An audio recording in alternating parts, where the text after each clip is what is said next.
let's do this.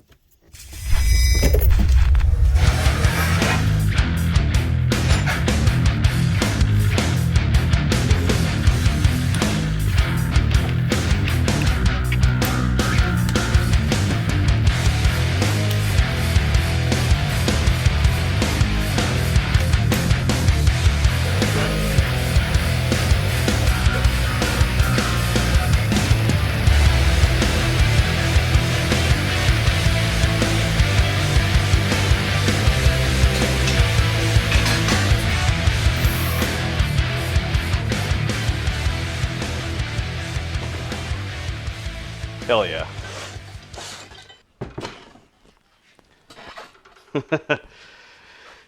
Okay, what we got here is a 18 by 9.5 ET22. So that is a pretty low offset. What that's going to do, that's going to push these tires out, wheels and tires out quite a bit out to the outer part of the body. So the lip.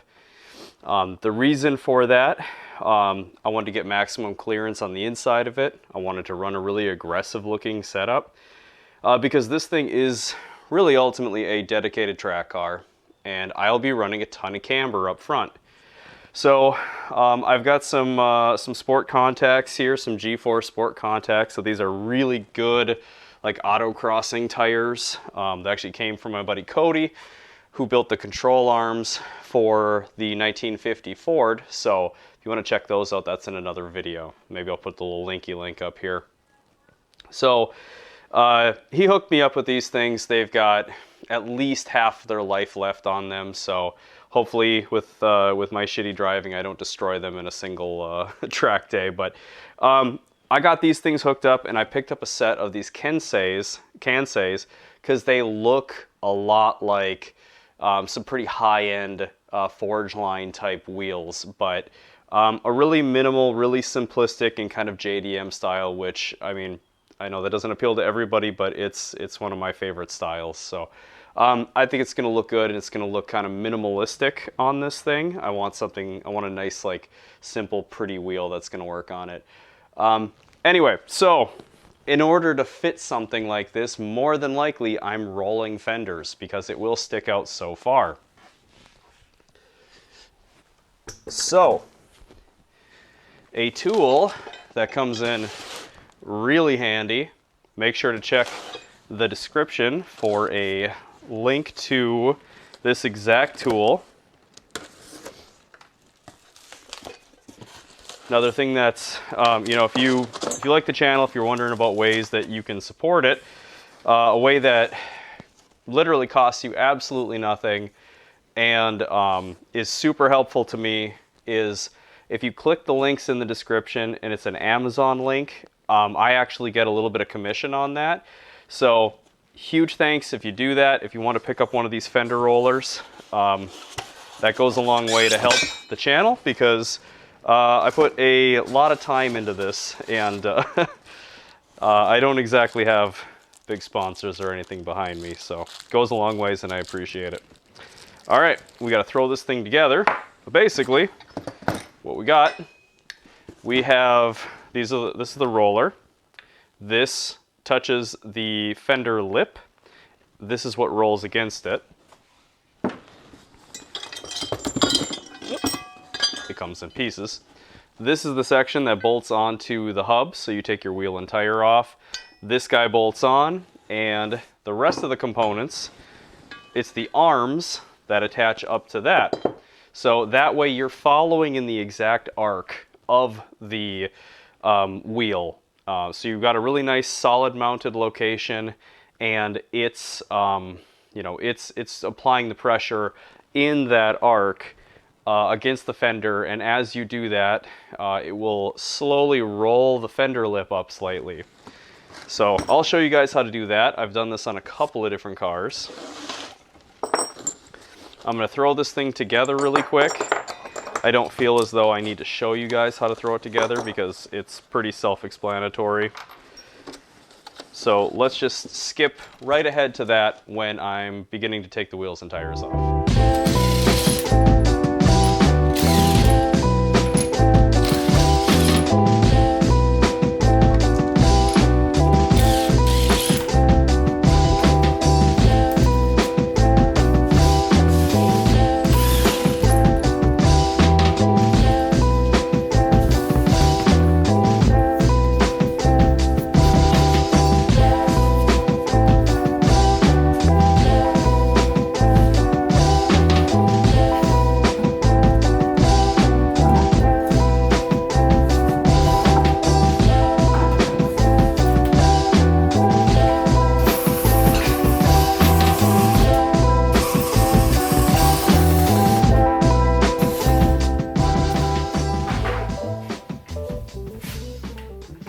Hey.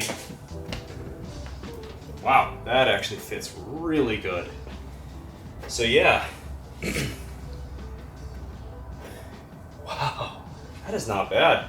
So definitely will need a little bit of fender rollage. Just for safety's sake. Well, that fitment is awesome. Hey. Wow, that looks good.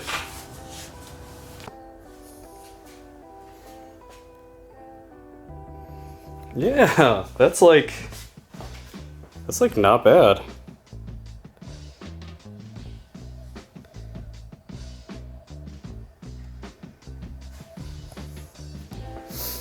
Compared to how they have been fitting. Tucked way in. Hey, look at that.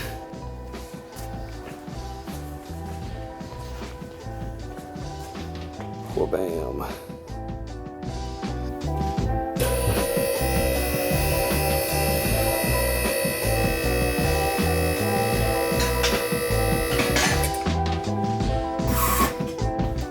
Okay, all right, let's pop off this wheel and tire, and let's start with rolling this fender lip. Now, I think I'll probably roll this pretty substantially because this is a car that's going to be raced. There's going to be a lot of side force on it. You're going to be digging into corners, so there's going to be some body lean.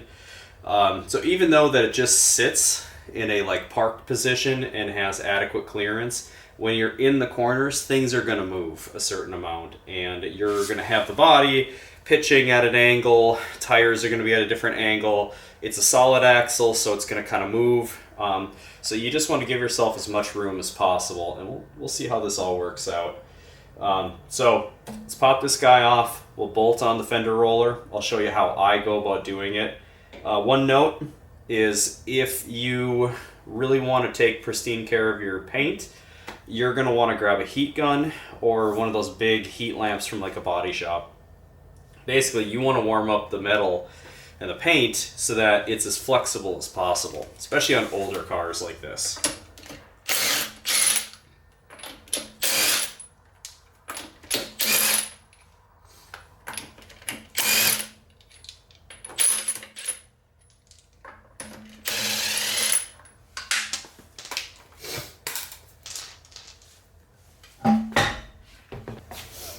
All right. Now, this car has a limited slip, so we'll see if it fights me. I've never actually done this with a car that has limited slip.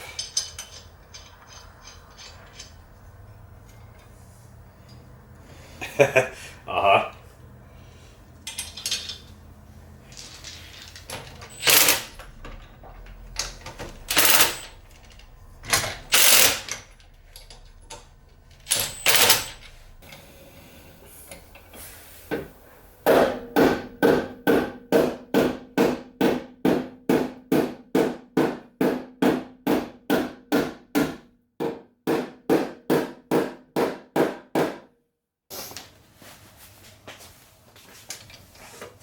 Yeah, as the fender starts bending, it's going to bend up and start pointing up this way. You want to change the angle of your roller. So I just changed it to make it a little bit steeper because you don't want to like necessarily roll the lip of this thing outward, because that's what you can end up doing if you just push straight up. There's force pushing the fender up like that. You really want to just roll this thing. And maybe we'll talk a little bit about pulling fenders, because there's a technique to that, but thankfully I don't think I'm going to have to do anything like that with this one, because it works, but anytime that you move steel in one place, it's moving in another. So you can't add steel. You can stretch it, but that's not going to be accomplished by doing this. So, you know, if you start really pulling this fender out here, it's going to pull it tighter in other spots. But let's get this lip moving now. Yep, it's nice and straight still. Looks good. Okay.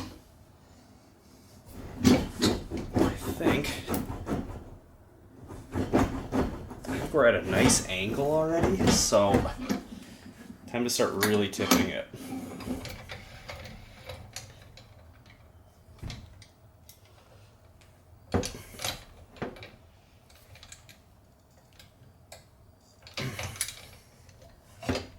All right, here we go.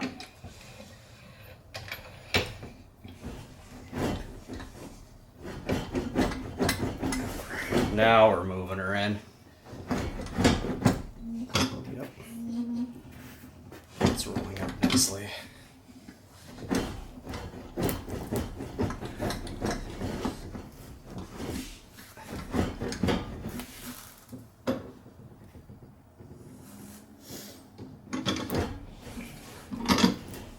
Now it's really starting to crack the paint, so that's to be expected.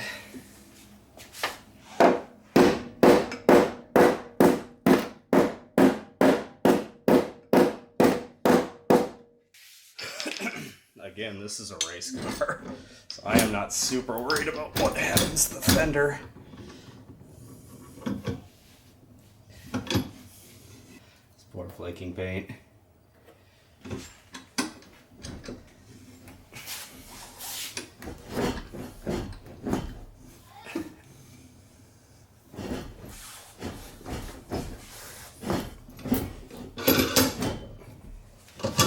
We might be into fender pulling territory, so we'll lighten off it now. I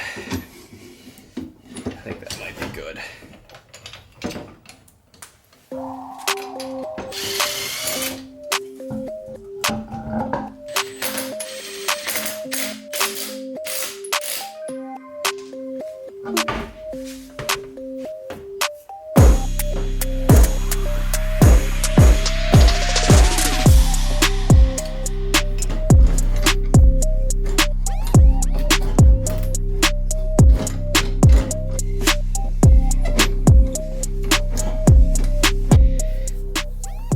Not bad.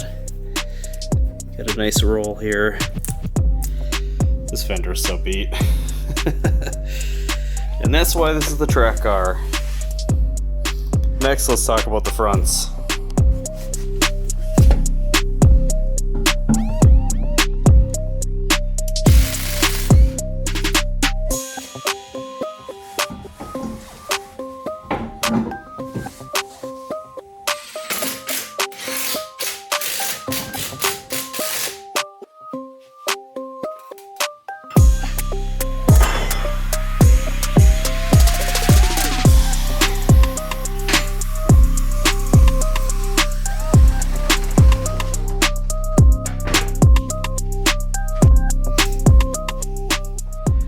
All right, let's talk about the front on these things now. So, like I talked about earlier, we've got a 18 by 9.5 ET22.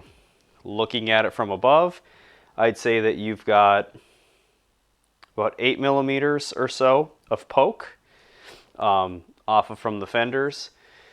Now, depending on the width of your tire, that's going to play a role as well. So these are 275s on a 9.5 inch wheel.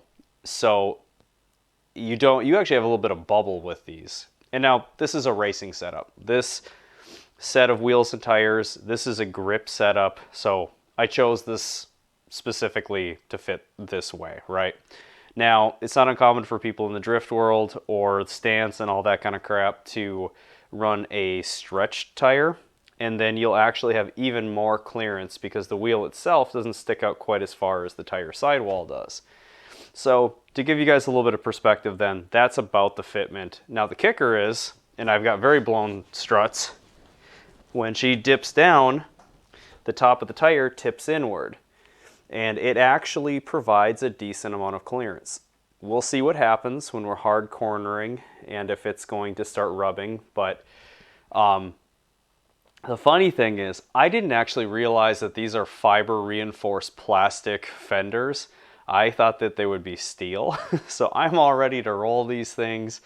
Kind of popped off the inner fenders and realized that, oh, this is a composite. So you can't roll composite. Either way, you really can't roll these suckers. So thankfully with this particular offset, I lucked out.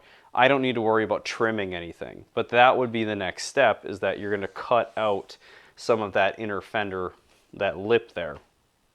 Now the hazard is that, again, this is plastic, so you start taking away any curve, like, so you got the fender here, and the lip, that's actually providing extra support to the whole fender shape itself. So you start taking some of that out, it might get weird and wavy and pretty floppy, pretty soft, you know. This actually maintains its shape despite being made out of plastic. But anyway, so we lucked out. We don't really have to worry about it. Anyways, kind of funny. We got the wheels and tires on and they look awesome. Another thing is that this doesn't have any extra camber to it. And with drifting, the reason why they run such excessive amounts of camber is that you're driving at full lock. When you fully lock these wheels and tires out, especially if you've got angle modifications, you start getting really weird camber angles to it. So guys will run massive amounts of negative camber because when it's fully pitched out, you run the risk of it having it actually have positive camber, and you're going to have grip issues when you're drifting. So I'll be running somewhere in between a grip setup and a drift setup because I still want to grip race this thing as much as possible. But hey, there we go, guys. Got the wheels and tires on. I think it's time to take this thing for a drive. Actually ran out of daylight, so we'll do that tomorrow. We'll take this thing for a cruise, see how it actually all fits, and snap some beauty shots of it, and then wrap up the video. So let's do that now.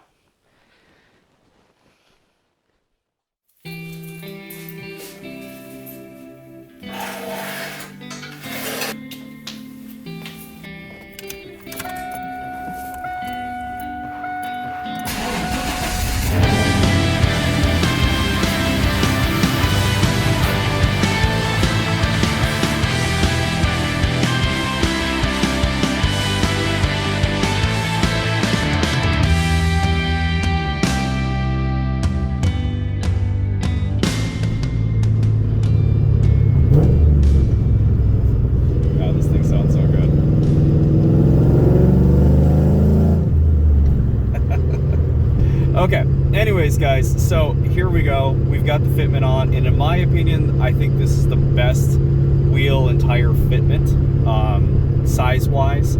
So we've got two 75/35 R18s. We've got a 18 by 9.5 ET22. So that means it's 22 millimeters offset in the positive direction. It gives you excellent dish on this thing. It's a very aggressive stance, but it's only poking a little bit. So if you don't like the poke look, I'd go with just like an ET38. That'll tuck it right in there just perfectly. It'll it won't be flush with the fender, but it'll be damn close. But if you want this kind of a look, or if you're planning on actually tucking things in a little bit with some negative camber, if you want to stance it or whatever, or in my case, this thing's being built to be a track car / drift car, that fitment is ideal because then you can run a little bit of little extra negative camber on it. It'll actually tuck in great. But even as it is, with the lowering springs in this thing, I actually have enough space so that I can run this thing with a, you know, no rubbing issues, except for like kind of I wouldn't even say it's quite locked, but it's close to. You get a teeny tiny bit of rubbing on the inner front mud flap, the inner mud flap. What'd you call that? What, fender well? Fender liner, that's the one. On the inner fender liner on the front side, get tiny bit of rubbing, but so far all that I've seen is it looks like it's just kind of polishing it. So it's not like rubbing it hard. So there it is, guys. Thanks for tuning in. The next time you see this car, it's going to be either a modification or it's going to be some footage of it at the track. Probably it at the track. So thanks for tuning in. We'll see you guys later.